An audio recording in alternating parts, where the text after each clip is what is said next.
You say like be where your feet is. That's kind of hard for like me because like be where my feet is not like at a good spot. So like my thing is like because I'm committed to Ohio State, so like I'm working to be that. Like like I'm committed there, so I feel like I walk with a chip on my shoulder wherever I go, and like I'm living to get to there. And then when I'm there, I'm living to get to the league. So like that's my goal. So like, what do you mean by like I don't understand that? You can't be worried about the Ohio State stuff like right now. You got to be worried about what can you do, today, tomorrow, whatever it is. Like, if you're always worried about the future, like, why be in the present? You know what I'm saying? So, the present moment is like it's the only time you got. Like, the future is unknown. You don't know what's gonna happen. The past is the past. But like, how can you get better in the present moment? Like, I don't know your workout schedule and stuff like that, but that's what I struggle with a lot. I was like, man, I gotta do this for college, and at college I was like, I gotta do this for the pros. But looking back, I was like, man, I really wish I would have really attacked this time period of college or this time period of high school to prepare for college instead of always just worrying about the next moments. Like, let me worry about how good can I get in this period of time, working with Dre. Real quick, I just want obviously Ben to take a couple of seconds before he leaves for camp tomorrow and just kind of talk to y'all. The reason why I think this is really important, I think this is good for you guys, is that obviously most of you guys have heard about Ben. Ben was one of the first receivers that I started training in 2012. And so, to be quite honest with you, you've heard me tell the story about how he embodied the process or whatnot. And Ben was in a situation where all you guys obviously can learn something from him because, some of you guys are in situations where you are being overlooked and overshadowed by whoever it may be. And Ben was in a class with 2 All-Americans at the time. And Ben was one of those dudes who always had the ability, but he had to, obviously work through the process to cultivate himself. Ben hit me up today about just doing a little workout before he leaves the camp tomorrow. He's entering his 5th year in the NFL. His rookie year, I believe you won a Super Bowl. He played with Cooper Kupp. Stafford. So Odell. So Ben has been in the league. He played with the Texans as well. And now he's with the Pittsburgh Steelers. So I don't think it's any better person right now where you guys are at to hear from, because from where he came from to where he is, and I tell this story all the time, nobody would ever thought that Ben Skowronek would be in the NFL right now. He's here, and he wants to share a little bit of his experience with you guys. So if you can, just give him a bit of your attention and try to process and really take in as much as you possibly can from him, because he didn't, obviously he didn't have to take this time to do it. Yeah, I talked to Dre this morning, and he wanted me to share with you guys. So I was just kind of thinking of like the most important things. So I'm gonna try to just keep it to 3 things. The first thing's being like work, man. The best players I've been around in the NFL, which is the best people in the world, they're the hardest working guys. So I look at guys like Aaron Donald. Nobody outworked him. He's gonna go down as, top 3 defense players ever. I think he's the number 1 defense player ever. A guy like Matthew Stafford, who's made $400 million, is the first guy in the building every single day. A guy like Cooper Kupp, like they're the hardest working guys. And I can go on, guys I play with now, T.J. Watt, even like guys like Stephon Diggs when I was in the Texans. They showed up every single day, and they just seem to want it more than a lot of guys. So being in the league, I try to surround myself with them. I was like, okay, what time's Cooper Kupp getting in the morning? I'm gonna get in before him. What's he doing extra after practice? I'm gonna do the same shit he does. Just little things like that. But what I learned is like, if you want something, whether it's football, whether it's in life, like nothing worth having comes easy. Dre kind of touched on it a little bit when I was in high school. I was like, I'd go to these camps, man. I go with some other guys who had offers from Ohio State, all the big schools, Alabama, Notre Dame, stuff like that. I'd go to the camp, and I'd be told, yeah, we're interested. We'll be in contact. And I knew Dre. Dre could tell I was down on myself because I wanted to offer, man. I wanted to be a D1 football player, but they just weren't coming. But he just had me keep working hard every single day. We were working out 5-6 days a week, every single week, like just can't stop. Whether you're getting the fruits of your labor now, whether they haven't come yet. I just think that the work's the most important thing. Like, whatever you want in life, you better work for it. It's true in relationships. It's true in school. It's true, in business, when you're done playing football, and then obviously as a football player. So that's the most important thing, I think, is work. Again, top.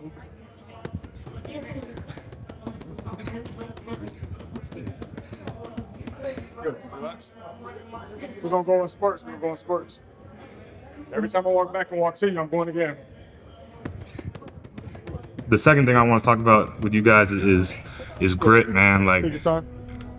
One of my favorite teammates of all time, Tyler Higbee. He's going on his 10th year in with the Rams. He plays tight end. He just would always tell me when I was a rookie, he'd ask how I'm feeling, whatever. I'm like, oh man, I'm banged up. I got this going on. He said, shit ain't sweet and shit will never be sweet. So you guys all chose to play sport. I chose it too. Dre chose it. Ro B chose it. Football is a freaking hard sport, man. Like, you're gonna get bumps, you're gonna get bruises, you're gonna tear something, you're gonna break something, you're gonna strain something. It's a hard sport, man. Like, you're gonna have so many ups and downs, but the people that make it, to me, are the people that just don't quit. Like, you guys are gonna have coaches, you're gonna have teammates, you're gonna have whoever it is, tell you, you're not good enough, you can't do this. You're gonna be told by coaches that, we're not gonna offer you a scholarship. You're gonna hopefully one day sit there and watch the NFL draft, and you're gonna have, for me, I had seven rounds of teams passed on me before I got picked with like 3 picks left.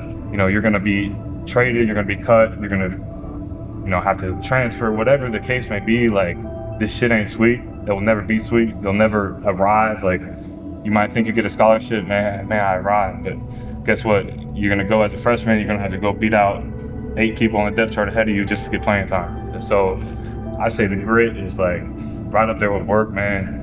You just gotta be able to withstand the storms. You gotta have good people around you. You better surround yourself with good friends, good mentors. Like, Dre's been somebody that's been in my corner since I can remember.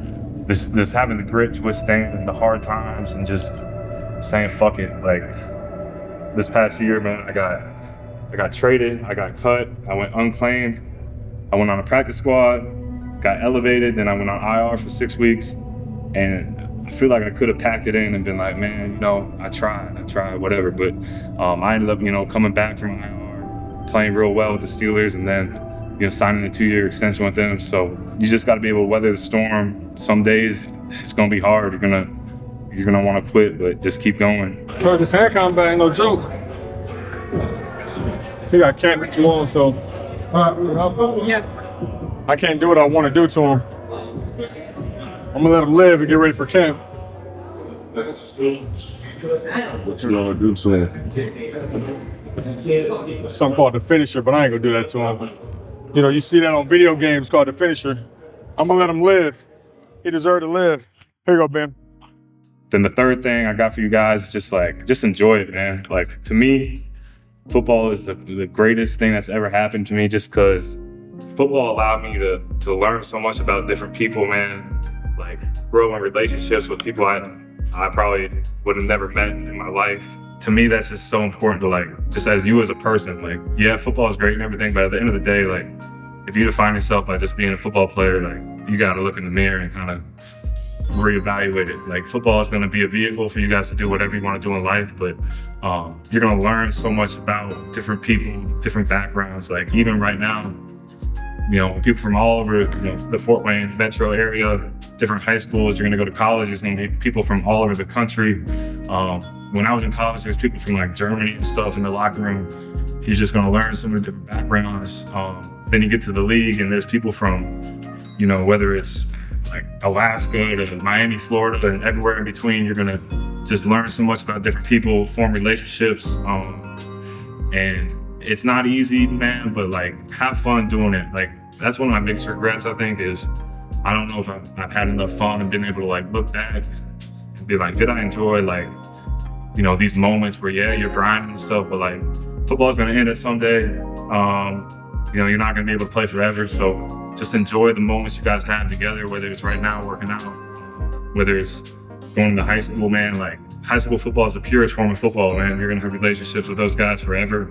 Then you're gonna get to college. Don't always look for the next step. Just enjoy, be where your feet are, enjoy the moments where you're at, and have fun doing it. So those are the 3 things I kind of got for you guys. If you have any questions, just I can answer any questions too. We'll roll. Just open up just a little bit. We'll work just like two each side, 2 cones, and then we'll go hand combat. And then we'll finish with just ball catching. Because if you leave tomorrow, well, you won't have nothing tomorrow, but probably check in and stuff like that. Does anybody have any questions for him? Nothing. Ben only come here once every 3 years, so you ain't gonna see him for a minute. Like you told us about him all the time. Tournaments. Well, he here now. Yeah. I may have been lying. He here now. You better ask him. What you got? What college do you have to go to? I went to Northwestern for my first 4 years and then transferred to Notre Dame for my last year. When did you get your first offer? It was after my junior season. So I went to all the camps my freshman, sophomore year, and then after my junior year, after like game day, went out and stuff.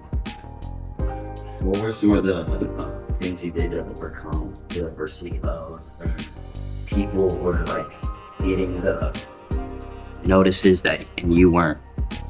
It kind of goes back like you gotta have a chip on your shoulder. Like you gotta, when you leave a camp, or I don't know how recruiting works now, but when you leave a camp and you don't get that offer or whatever happens, like you just gotta remember that, because you come in with a chip on your shoulder and you work out with Dre or wherever you work out at, like just gotta keep working harder. Like, okay, obviously I wasn't good enough. You can put your head down, you can pout to yourself, but obviously so-and-so coach didn't think you're good enough, whatever, so what am I gonna do to, you know, get better so next time he sees me or the next coach that puts eyes on me, like I'm gonna impress him. So what Sean McVay, I think he's an unbelievable coach, and I was fortunate enough to have him my first 3 years, but he'd always just say, he said, be where your feet are. And it just like took me a little bit to kind of think about that.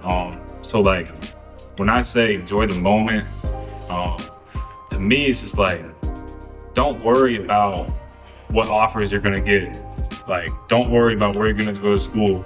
For me, when I was in college, I was always worried about the NFL instead of like, how can I get better today to, you know, just be a better football player today. And then, yeah, I don't mean like going out and partying and stuff. Like personally, I have my fun, but like, there's ways to have fun and be smart. Like you kind of, I believe you are who you hang out with. So like if you got a bad group of friends right now and your friends are doing stuff to get in trouble or whatever, like you're gonna kind of turn into that. If that, like, it's real hard not to surround yourself with people who are, you know, not the best influences on you. If they're drinking, smoking, partying, whatever, and you don't turn into that. So I'd say there's very few. Obviously, you guys see the stuff in the news about people getting in trouble for doing things off the field, but for the most part, man, like to be great, man, you got to sacrifice. So, you know, your friends are going out Friday night, Saturday night, whatever. It's like, you know, that's not helping you reach your dreams, reach your goals. So I say really got to surround yourself with a good group of friends, good group of support, man, because you are who you hang out with. I truly believe that. I don't even know how old you guys are. 14, 15, 16, 17 years old. Like, really got to get your sleep, and then really got to eat right too, man. Like, you guys know what's good for you, what's bad for you. It all plays a role. It will all catch up to you. I remember I was a rookie. I came in, and Matthew Stafford, who probably a 14, 15-year vet at the time, was like, man, why do you eat like this? And I was like, I don't know. It's healthy food. He's like, you're gonna thank yourself when you're in year 6, 7, 8, whatever it is. So. Cool. Nah, I'm full. I'm in shape. I'm good. I probably still can beat him in conditioning. Sounds good. I probably still can beat him in conditioning. Here we go. Let's go rapid release. You can only go as far as your body can go in football. Like, you can be, I've seen it with my own 2 eyes, you can be an unbelievable player, you can make $100 million, but something on your body's not right, you gotta retire. Like, I've seen it. So when you get to college, even starting now, you know, sleeping good, eating good, and then there's so many different recovery modalities.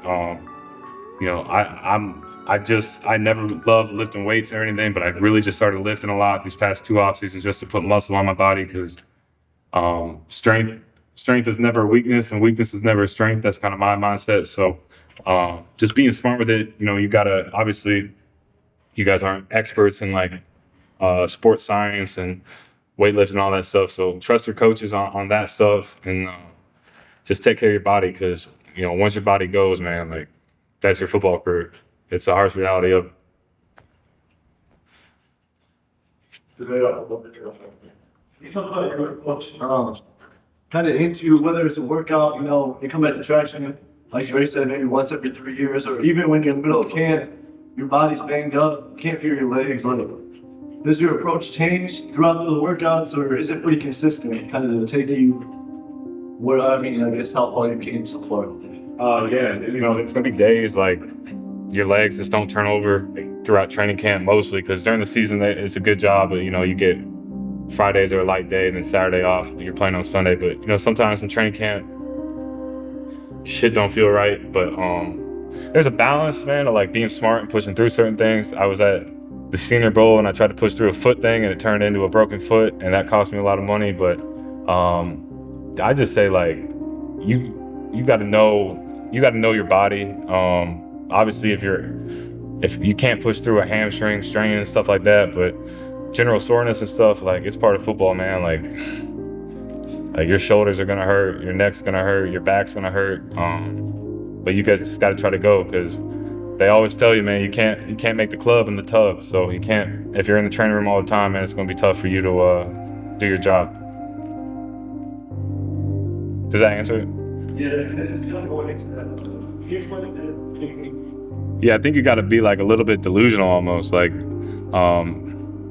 if you want to play in college, you got to believe that I'm a D1 football player. If you want to play in the NFL, you got to believe you're an NFL player. I think confidence is a big thing, and just like, yeah, there's a lot of guys in college that would just go through the motions, and I don't know what their end goal was, but you can't really go through the motions and expect to get better. So if you believe you're an NFL player, you got to start training like an NFL player. You got to tell people you're going to be an NFL player. Stuff like that. Probably got crazy looks. Like when I first met my wife, I told her I was going to go play in the NFL, and I don't know if she believed me, but I was a sophomore in college telling her that. So you just got to have crazy confidence in yourself, because if you don't, like, why would somebody else believe in you if you can't believe in yourself? You say like be where your feet is. That's kind of hard for like me, because like being on my feet is not like at a good spot. So like my thing is like, because I'm committed to Ohio State, so like I'm working to be that. Like like I'm committed there, so I feel like I walk with a chip on my shoulder wherever I go, and like I'm living to get to there. And then when I'm there, I'm living to get to the league. So like that's my goal. So like, what do you mean by like I don't understand that? So like you got to focus like you can't be worried about the Ohio State stuff like right now. You got to be worried about what can you do, today, tomorrow, whatever it is. Like if you're always worried about the future, like why be in the present? You know what I'm saying? So the present moment is like, it's the only time you got. Like the future is unknown. You don't know what's going to happen. The past is the past. But like, how can you get better in the present moment? Like I don't know your workout schedule and stuff like that, but that's what I struggle with a lot. I was like, man, I gotta do this for college, and at college I was like, I gotta do this for the pros. But looking back, I was like, man, I really wish I would have really attacked this time period of college or this time period of high school to prepare for college, instead of always just worrying about the next moments. Like, let me worry about how good can I get in this period of time, working with Dre or whatever the case may be, wherever you're working out. Is like, I'd say just don't focus so much about the future to where you're like, you blink and it's like, man, what did I just do for 4 or 6 months leading up to college? You know what I'm saying? Does that help? You said your class was full of two All-Americans. How was like your mindset like going into like every day or like every season? I was like, so there's the people I worked out with. So Austin Mack went to Ohio State, and then this guy named Austin Robertson went to Michigan State. But we all worked out together, man. So like, I personally, I loved it, because I was like, this guy's going to Ohio State, he's going to Michigan State. It's like, but we're all working out together. So iron sharpens iron. So for example, he's going to Ohio State. Like, if I were you, I'd be like, oh, he's going to Ohio State. That's the best place you can go right now if you're a wide receiver. So I'm going to work out with him, do everything I can do, whether it's watching him. Obviously, he's been working out with Dre. So like, just surround yourself with, guys like that. And then like I said, you are who you hang out with. So sooner or later, like, you keep working with them, like, you're gonna get better yourself. And that's kind of how I approach it. The other thing too that, and I share this with you about Ben, is that Ben benefited from players achieving what he wanted to achieve before he achieved it. And so a lot of times when you see players who get offers, a lot of times we look outside of it and say, well, I should be doing this, I should be doing that. Ben literally, his dad was so process oriented, it wasn't even funny, right? Like, his dad didn't worry about anything that happened before. He didn't worry about what was gonna happen. He was worried about, is Ben getting better now? And if he's not getting better now, then what's the point of doing it? And so while those dudes were getting scholarships, getting notoriety, getting offers and all that stuff, Ben was working, literally working. And as those dudes start to get, exposure or whatnot, all Ben had to do was be in company. Put the work in and be in company. And then as he did that, we had calls. I remember it where, there were schools like IU who was like, we like him, but there was other schools who, because he was affiliated with these dudes, not that he got the offer because of them, but he was getting better. He showcased, because once they see one person, they gotta evaluate everybody in that group. Like, they evaluate. So once they come here, they see this person. And then I remember Ben had, I think it was it your sophomore year? No, it was your junior year where you kind of just took off. Yeah. His junior year, he took off. And then when they come in, because Austin could only go to one school. Austin Robertson can only go to one school. So while he was coming in, I didn't have much to say about them. It was, yo, what about this dude named Ben Skowronek? But he put the work in and he was productive. And that's the thing, is putting the work in and being productive has to marry each other. You can't just be a dude that's out here working hard and there's no production. There's nothing for them to see. He was able to put it on film because he did work hard, and that's what captured the eyes of him. And so now when you look at him, now when I look at him, you see that process, and you see a dude going into year 5 of the NFL, which is not an easy thing to do. It's not an easy thing to do. He got drafted from Northwestern to Notre Dame to being drafted, and probably would have been drafted higher if he didn't, mess up his foot in the Senior Bowl. So you just got to think about that. Like, you guys are surrounded by people who are, receiving offers.